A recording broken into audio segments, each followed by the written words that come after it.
My name's Peter James. I'm the Mathematics and Science Supervisor for the district. And my goal tonight is to really just inform you guys and our students of the changes coming in the mathematics program. With that, we're trying to film this. I'm not trying to catch parents on camera or things of that nature. It's a matter of really just having some clips and some questions and answers that I can give and really have that available for anybody who wasn't able to make it tonight. So our goal is really to focus in on the program changes and give all the responses so that everybody has the information.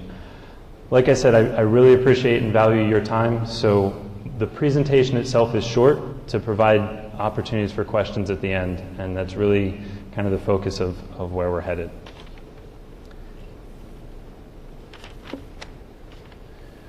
So, as I mentioned, we're changing the high school mathematics program, and the first question that probably needs to be answered is, why are we changing the program? A couple of the reasons that came up is 3 years ago, we started with a program review.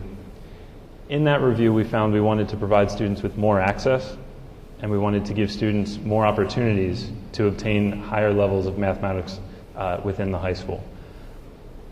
We also wanted to introduce some flexibility within the mathematics program, provide students opportunities to move between the levels of mathematics that they didn't have in the past. And really, this actually came as a recommendation from our outside consultant who came in and looked at our program and suggested a change.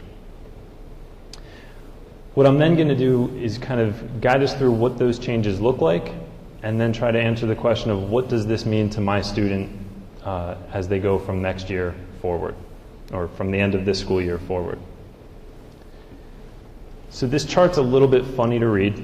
I apologize for that, but it really does capture a lot of the different information here. I tried to simplify it down for this evening. This is available on the website, and I will point everybody to how you can access this information. But what I did for tonight's presentation is really focus us in on the immediate changes within the mathematics program, starting at grade 10, because that's where those changes pick up and take place. Many of your students may be ninth graders right now, but these do affect their path from where they are in courses right now.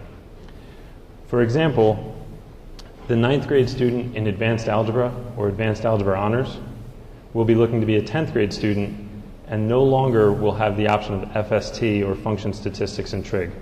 That course will no longer be run at the high school. It will be replaced by the pre-calculus program. Pre-calculus will have an honors as well as a regular pre-calculus program. And that course is accessible. Basically, it's the follow-up course to advanced algebra. Students then moving from that pre-calculus course would be heading towards calculus. This is the elimination of that pre-calculus and discrete mathematics course that currently exists, along with the elimination of the function statistics and trig course.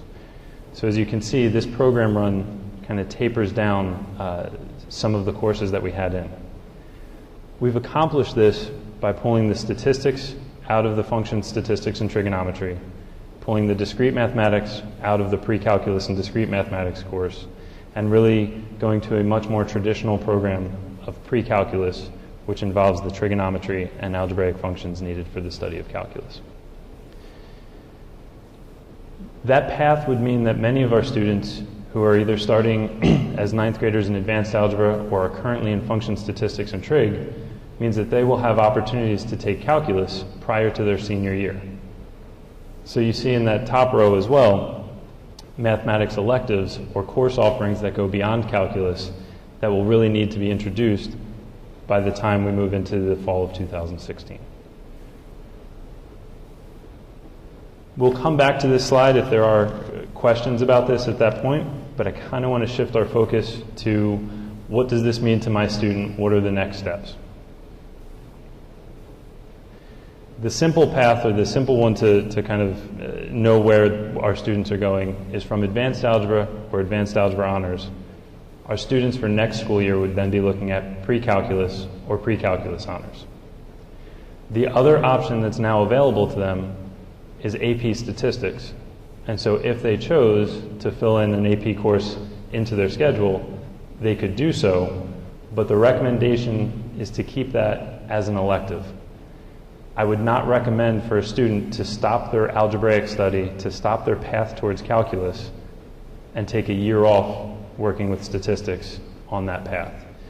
So really, this AP statistics course should kind of be viewed as an elective course. The more complex question to answer is, what does this mean to the students in function statistics and trigonometry?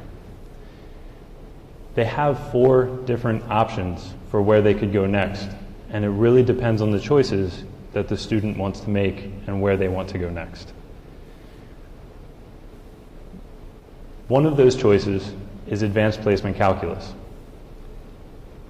This is going to be viewed as the student moving, as if they were moving from PDM or PDM honors. We'd be looking at those same requirements that are in the program of studies from those courses for the student to move from FST or FST honors to AP calculus. The one caveat is that as we transition, we need to bridge some topics, some content from the function statistics and trig course to ensure that our students are prepared for a study of calculus.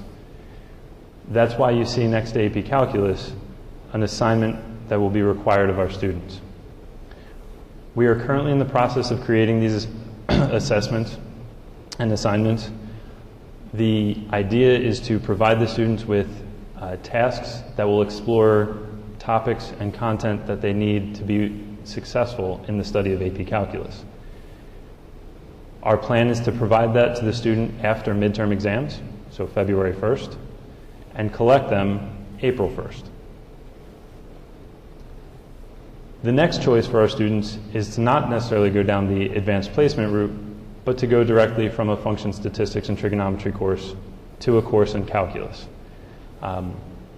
Several years ago, 2 years ago, we made the change from a half-year calculus course to a full-year calculus offering that was not necessarily at the advanced placement level or not driving towards an AP or advanced placement examination, but provided students exposure and experience working with the calculus. A student from functions and statistics and trigonometry could also select moving on into pre-calculus. While there would be some overlap in the course topics, it's still an option for the student who doesn't feel that they are prepared or ready to make that jump to calculus. There's also, for all of these students, the AP statistics elective option that has always existed for students moving to FST or moving beyond FST.